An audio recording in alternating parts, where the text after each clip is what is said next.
Bună ziua, sunt Virgil și în videoclipul de astăzi vom discuta despre intoleranța la dizaharide. Recent a fost descoperit faptul că un număr mic de sugari sunt incapabili să facă uz de anumite dizaharide. În acest caz pare să le lipsească enzimele adecvate necesare pentru hidroliza acestor zaharuri, care prin urmare nu pot fi absorbite. Când lactaza este absentă, există o intoleranță pentru lactoză și atunci când maltaza lipsește, există o intoleranță pentru amidon. Poate să există o intoleranță și pentru saharoză. Intoleranță pentru aceste două substanțe din urmă pare să meargă împreună. Simptomele pot surveni de la prima zi după naștere și pot întârzia mai multe luni. Aceste zaharuri indigeste trec în intestin, unde acționează prin bacterii cu producere de acid și gaze, cauzând diareea.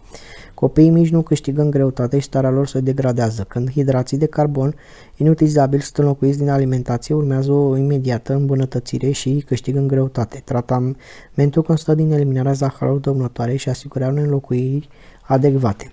În cazul intoleranței la lactoză se va utiliza o rație alimentară lipsită de galactoză.